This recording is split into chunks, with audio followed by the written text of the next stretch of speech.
Aquí estamos. Itzel, ¿cómo estás? Bien, gracias. ¿Y usted? Hoy bien. ¿Tú eres la que faltaste ayer? No, No, ese fui yo, de hecho. Tú eres la que nos vas a hablar del ciano piriforme. sí. Para quitarte esa crucecita, no creas, tenía yo ese pendiente contigo de me siento mal al pensar en calificar mal o algo.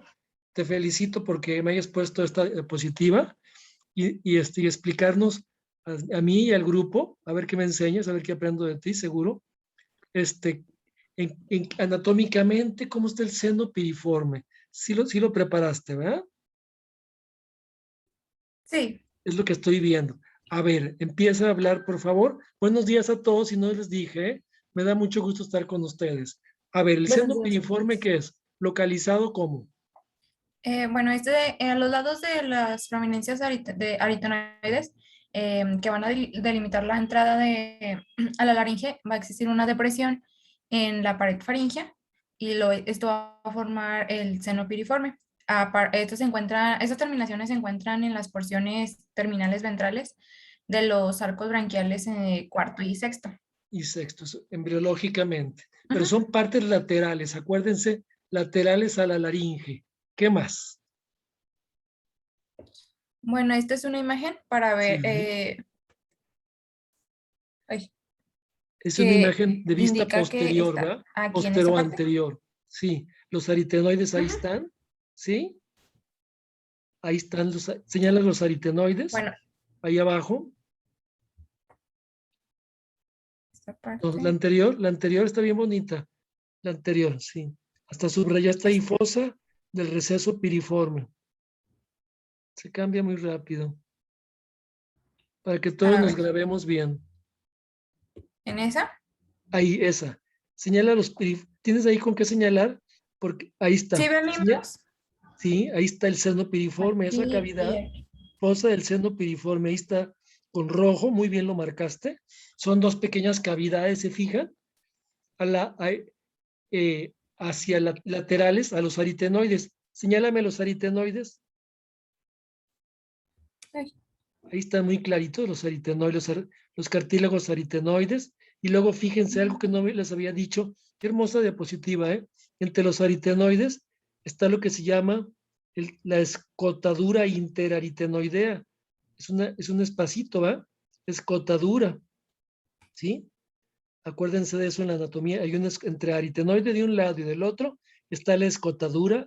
Luego dice los tubérculos o cartílagos tubérculo corniculado, que son a veces, son cartilaguitos, pequeños cartilaguitos que se llaman corniculados, ¿sí? Luego los repliegues ahí, laringio superior, pero lo importante, el seno piriforme, ya nunca se les va a olvidar, ni a ti, Itzel, ni a nadie. Fíjense en una vista postero-anterior, vemos ahí la epiglotis anterior, ¿se fijan?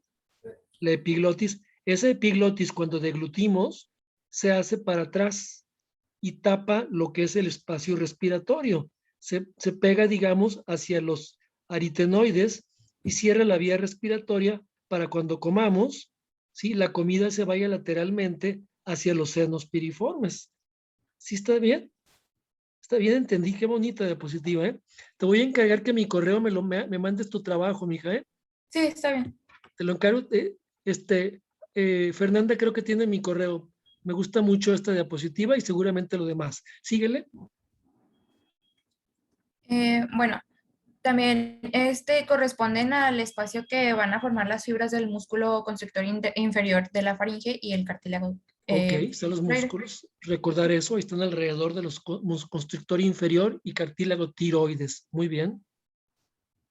Y bueno, también los senos piriformes son depresiones en la mucosa y ahí van a alojar que alojan entre ambos la eminencia laringea. Su eje mayor corresponde es vertical oblicuo, perdón, y van a adquirir un aspecto como de semiluna. De concavidad medial, así es, una semiluna de concavidad medial. Perfecto, sí, Y bueno, encontré esta tablita bueno, que explicaba lo que corresponde a cada pared. sí, La pared medial, bueno, aquí corresponde al área marginal de la laringe, al sí, pliegue ariepiglótico y el aritenoides. hacia los lados. Luego la lateral. La lateral es el ala del cartílago tiroides y Sí. el lóbulo homolateral de la glándula tiroides. Muy bien, Itzel. Seno piriforme Y lateral, ¿qué es? Vértice. corresponde al vértice del seno piriforme y a la pared Sí, posterior de la faringe. de la faringe. ¿Y tumores avanzados, qué dice? Bueno, que dice que afectan a las tres paredes y tienden a una invasión del cartílago Sí, tiroides. sí. Tener en mente, les decía ayer, que el cáncer de seno piriforme es muy maligno y representa una invasión de muchas áreas muy importantes para la respiración y para el tubo digestivo, para la vía digestiva, ¿verdad? ¿Sería la última? Sí, ya sería todo de mi parte. Excelente. Te quitamos, por favor, quítale, Fernanda, esa crucecita y ponle una palomita a Itzel. ¿Sí? Transfórmasela en palomita. Me encantó. Y me la pasas a mi correo, por favor, Itzel. Sí, está bien. ¿Sí? Me quedó pendiente la que faltó ayer. ¿Quién faltó? A ver, dime. Ahí vino hoy. José Pablo. José yo, Doc. Estás, José. ¿Qué pasó contigo, José Pablo? Dime. ¿Qué pasó ayer? Ah, es que en la mañana me sentí bien mal, como a las 5.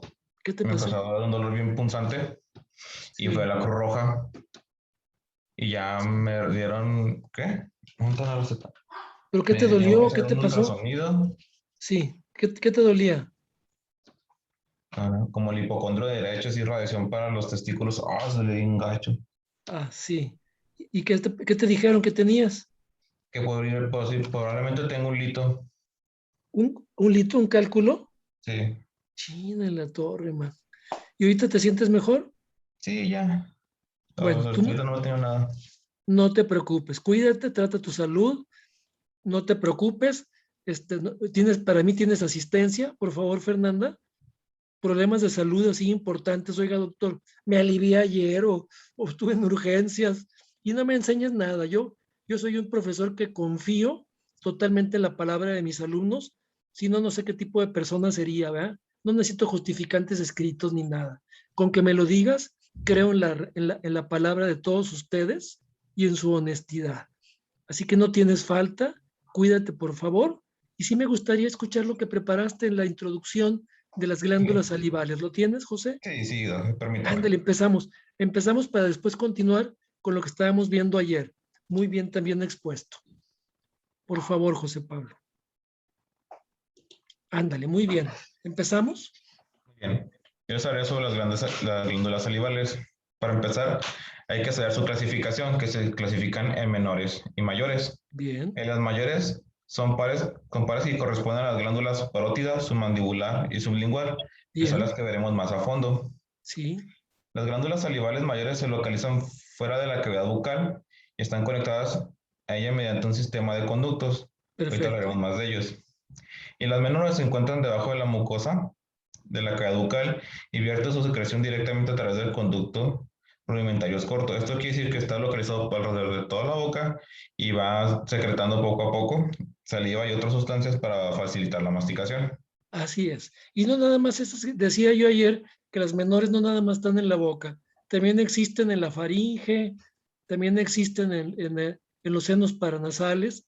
Ahí me tocó ver en la residencia un tumor de tipo de glándula salival de un seno maxilar y lo operamos, un carcinoma un carcinoma no, nunca, no era carcinoma, era un tumor maligno, no recuerdo, ahorita los vamos a revisar.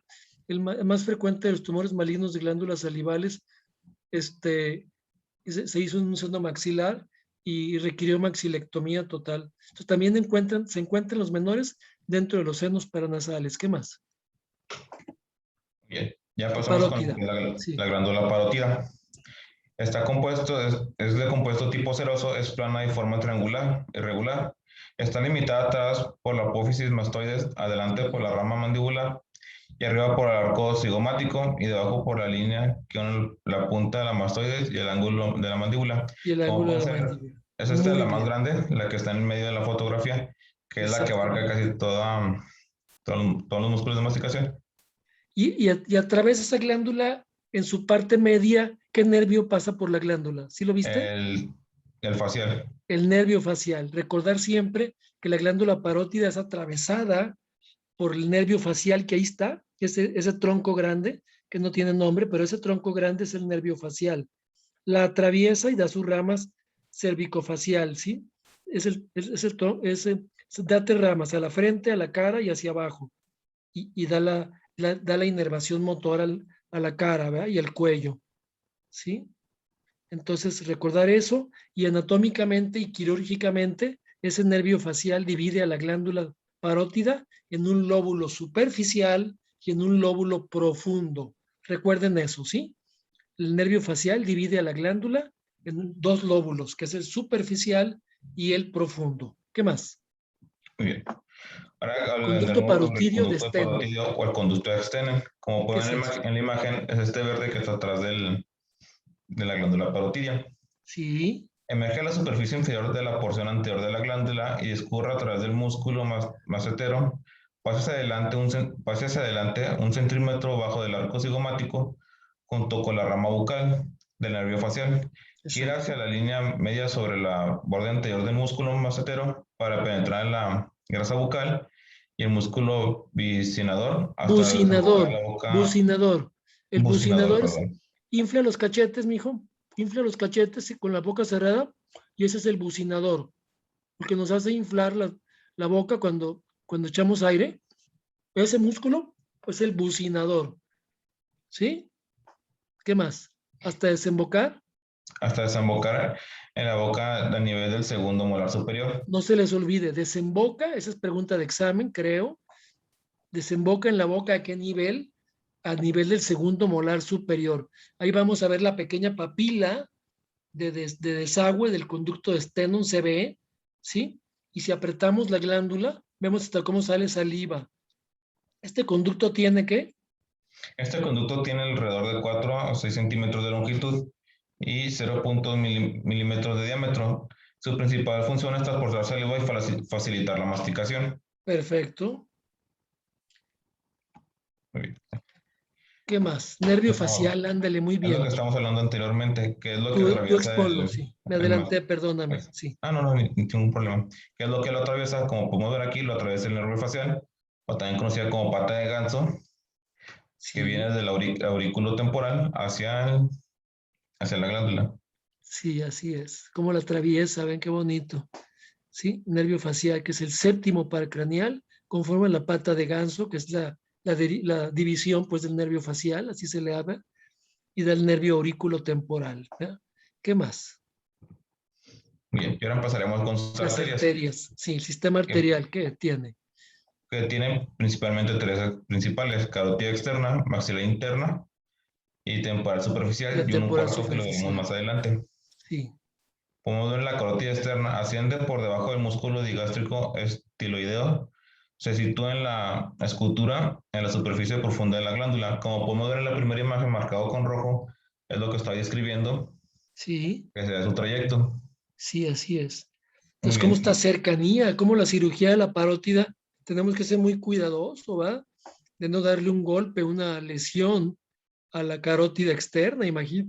Imagínense romper la carótida externa, es gravísimo, ¿va? ¿Sí? Que se sitúa en una escotadura de la superficie profunda, en la escotadura profunda. Es en la parte profunda o lóbulo profundo de la glándula. Por eso la cirugía generalmente de parótida, no sé que sea un tumor muy extraordinario, exclusivamente quita la parte superficial de la glándula. Y si se extirpa la profunda, pues tiene que ser un buen cirujano de cuello excelente para no lastimar esta estructura vital. Y luego la maxilar interna, que es rama de la, La maxilar interna es la rama de la carótida externa. así Sigue hacia es, adelante en el ligamento esfenomandibular y el cuello mandibular. Atraviesa la fase estilomandibular entre los músculos temporales, como se temporal, la puede ver en la maxilar segunda interna. imagen, que sería una Sí, ramificación de la carótida externa. sí. Y la temporal superficial es la segunda rama de la carótida externa, sí. Muy bien. Se origina en la porción opuesta al cuello de la mandíbula. Recordar esas tres arterias, dos ramas de la carótida externa, que es la maxilar interna, y la temporal superficial, ¿sí? Dos ramas. Eso es muy importante, es básico en el sistema arterial de la cabeza y el cuello, ¿va? Saber muy bien por dónde va la carótida externa, con qué se relaciona, cuáles son las ramas de la carótida externa, ¿sí? Recordar el tronco tirolinguofacial, que son las 3 ramas, tiroides, lingual y facial. Son las 3 ramas de la carótida externa en el cuello. En el cuello. Ya hablar de temporal superficial son ramas terminales de la carótida externa, ¿sí? La segunda rama terminal de la carótida externa, ¿sí? Es la temporal superficial. La primera sería la maxilar interna, la rama carótida. La maxilar interna también es la primera rama. La maxilar interna es la primera rama terminal de la carótida interna y la segunda es la temporal superficial, ¿sí? La maxilar interna, que precisamente como su nombre lo dice, va al seno maxilar, va al seno maxilar, y la temporal hacia los músculos temporales. Son ramas terminales en la cabeza de la carótida externa, recordarlo, maxilar interna, temporal superficial, y en el cuello, tiroides, lingual y facial. ¿Qué más? Y esta será la temporal superficial. Sí, Constituye la segunda rama. ¿Ande? ya lo Constituye la habías segunda dicho, ¿no? rama terminada de la arteria carótida externa. Se origina en la porción opuesta del cuello de la mandíbula, asciendes por debajo de la parótida, como Sí, podemos ver en la tercera imagen marcada con verde. sí, muy bien está, muy bien expuesto. Muy bien. Y ahora faltaría la cuarta, que será facial transversal. La Se origina en la facial, región sí, del hueco hendidural mandibular y se puede o no atravesar la glándula parótida. En su trayecto hacia adelante pasa por debajo del borde inferior del arco cigomático y 1 centímetro arriba del conducto parótidio. es Como la pueden ver, es arteria la facial. estrella que está azul. Es la arteria facial azul, sí. Muy bien, ¿qué más? Venas, Empezaremos nuestro con sus sistema venas, venoso. ¿Mm? que contaría con dos principales, que será temporal superficial y la maxilar interna. La temporal superficial se forma arriba del arco cigomático, pasa por debajo de la parótida para unirse con la vena maxilar y forma la vena facial posterior o O retromandibular, retromandibular. Sí, ahí que será está la que está señalado en marcado rojo. con Ahí está rojo. señalado en rojo, ¿verdad? Sí. Y luego Muy sería bien. la maxilar interna. Está constituida por tributarias del plexo pteritigoides, Pterigoides. A ver, repítelo. Pterigoides. pterigoides.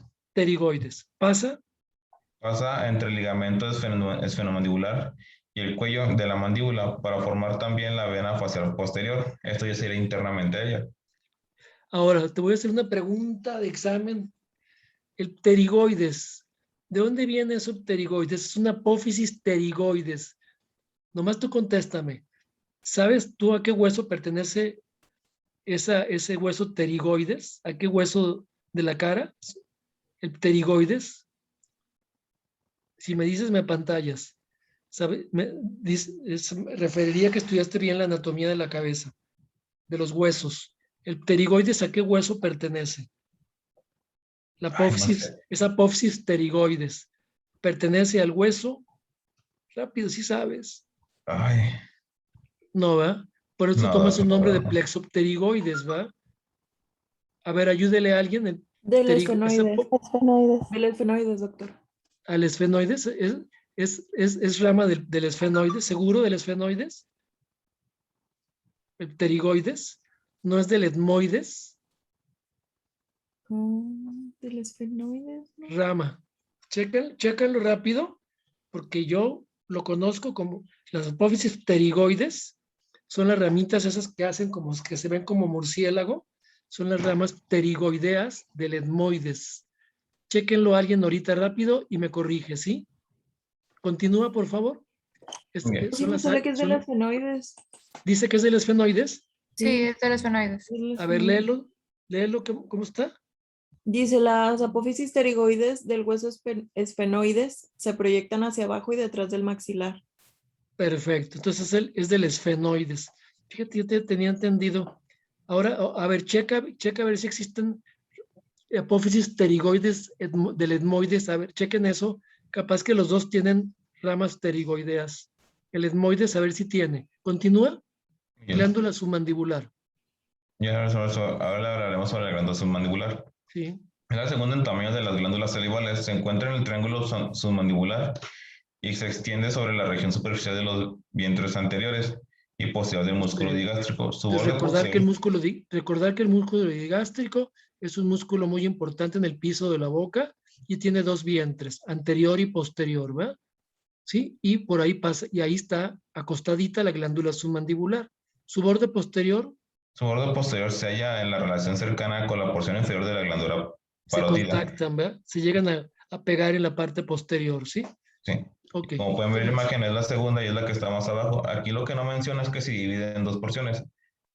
No, sí. ¿Menciona eso? Que se refiere como lo está atravesando sería inferior y superior. Sí. Sí, exactamente. La glándula submandibular se dividiría en superior e inferior, es acostada, ¿va? Sí. Ujú. ¿Y qué más? Y ahora hablaremos ¿Cómo, sobre y cómo se llama el conducto? ¿Cómo se llama el conducto que drena la glándula submandibular?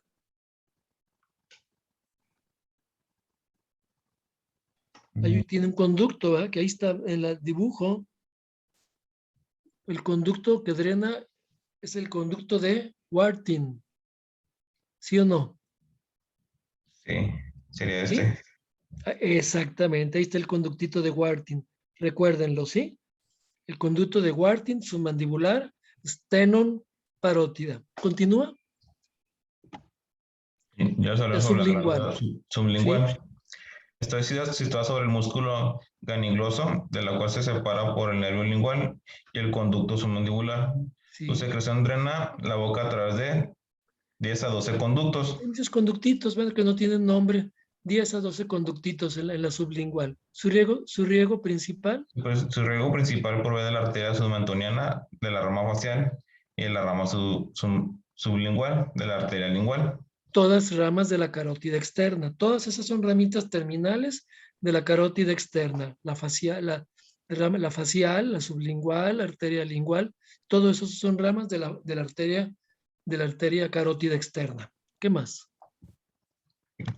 Aquí serían las glándulas salivales menores. Sí, en la cavidad bucal hay. En la cavidad bucal hay secreciones que provienen de múltiples acumulaciones pequeñas de tejido glandular salival, ubicadas en la submucosa de labios, mejillas, paladar y región amigdalina.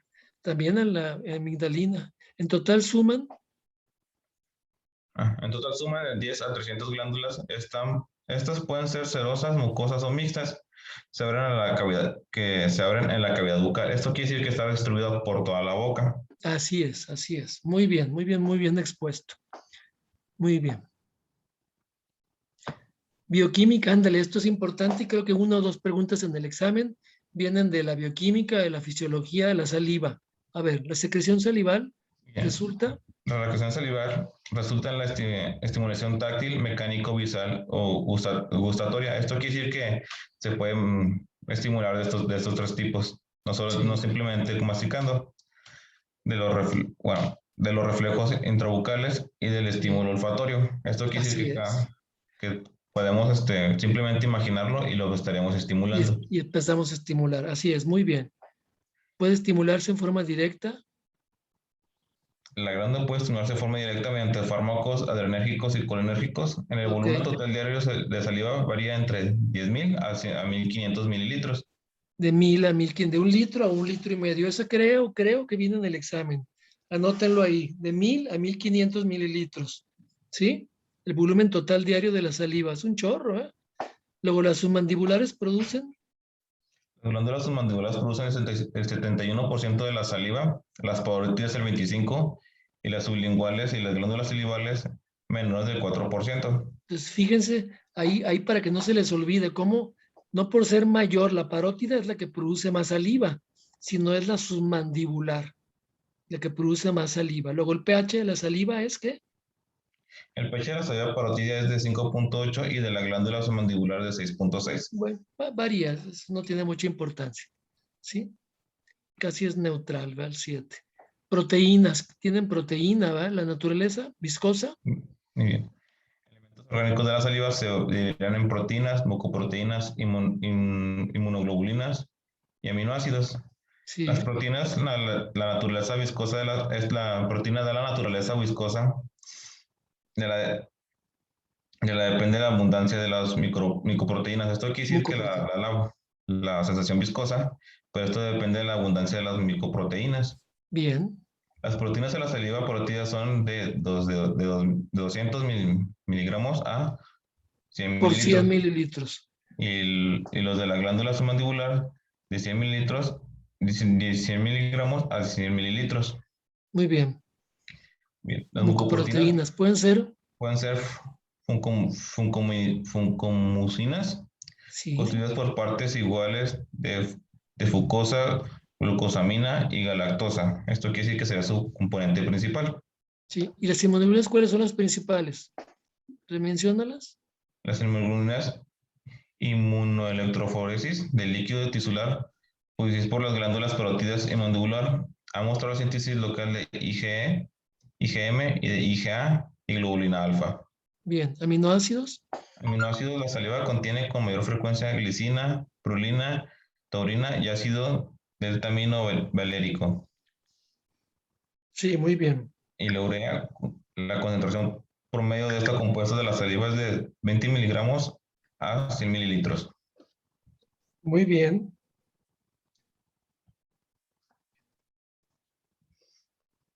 Permítame. Muy bien.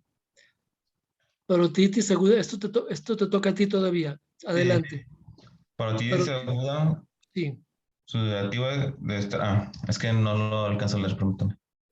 sí, por Streptococcus viridans. Estafilococo Pues, dorado y Streptococcus viridans. Parotiditis aguda es una infección bacteriana, la parotiditis aguda, supurativa, diferente a la viral, porque hay parotiditis viral, que es lo que le da en las paperas a los niños, ¿va? O a los adultos la papera, que es grave y te puede dejar estéril. Precisamente afecta a los testículos, una parotiditis aguda viral, ¿sí? La parotiditis aguda supurativo es bacteriano y lo causan sobre todo esas dos bacterias. Es una inflamación que a menudo, ¿qué?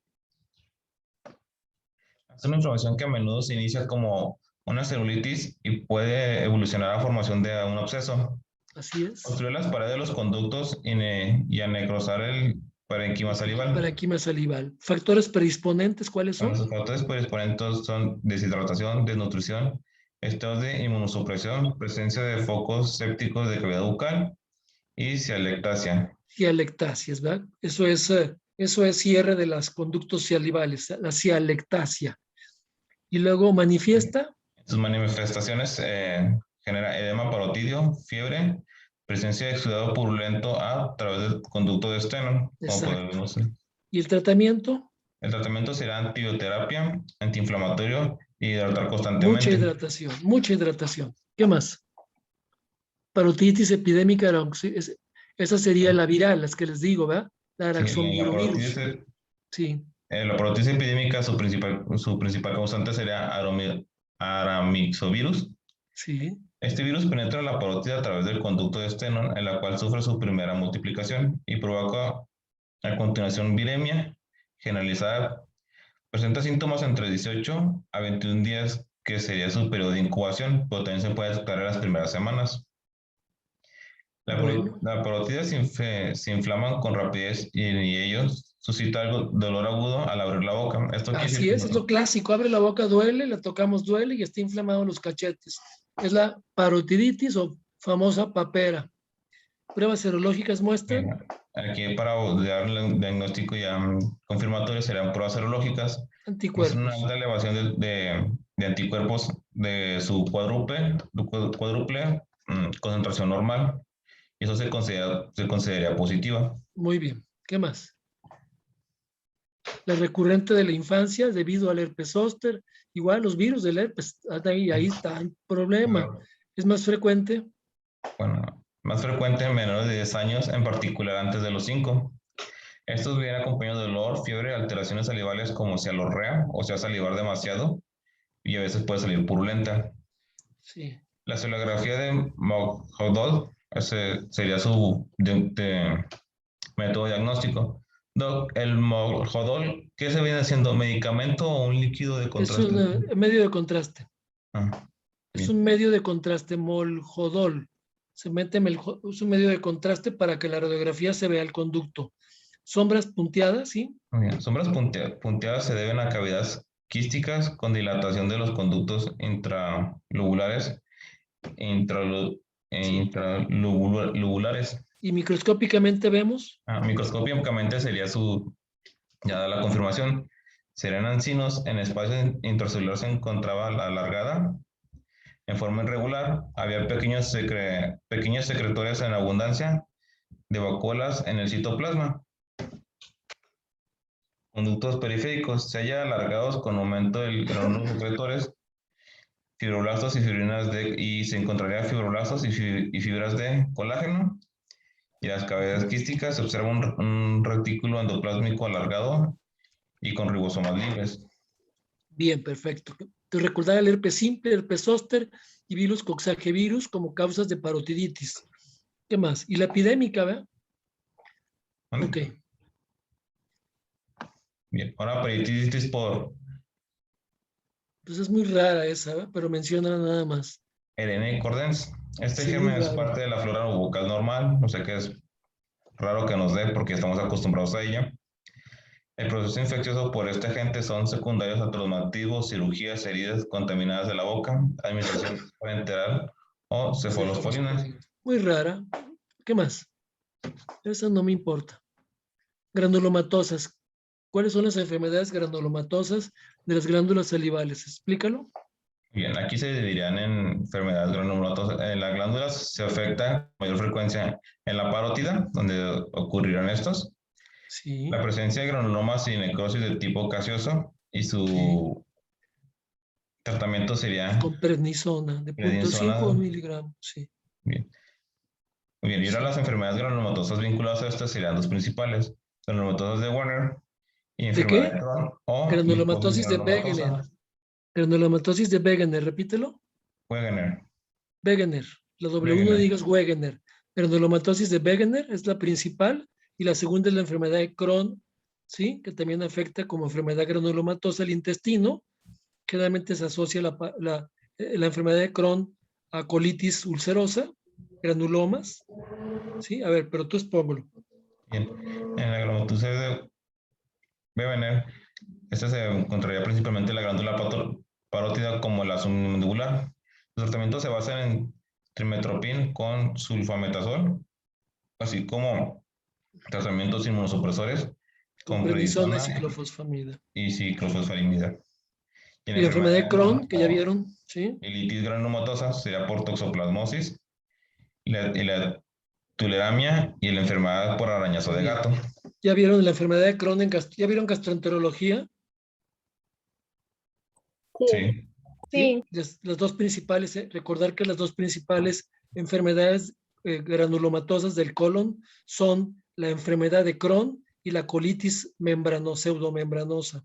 También, ¿verdad?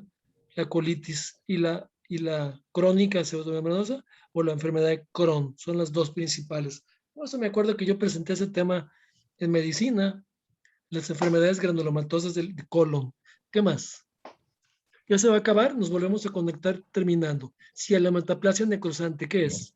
La cinematoplanta necrosante, esto tenemos que tener cuidado porque simula malignidad y esto puede dar un susto al paciente.